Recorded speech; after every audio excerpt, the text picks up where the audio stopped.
Рахмат. Талант Турдымаматович, сизге рахмат. Калы салпыратасыз, сиз мыйзамды дагы, ыйманды дагы барктаган адамсыз. Өзүңүз намаз окуйсуз. Ушул жерге келгенде сиздин принципиалдуу турганыңыз мага аябай жагып атат. Эми урматтуу кесиптештер, баш мыйзамды биз 2 күндө кабыл алганбыз. 3 окууда. Ошол регламентте бар беле?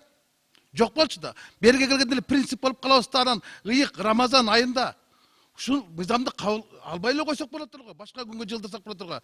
Бунун 2 гана жолу бар. Же алкыш аласың айрым адамдардан, же калың элден каргыш аласың, башка жок. Эми кайрылып келейик деп Төрөбай Зулпкарч айтып атат. Канча жол кайрылып келдик биз?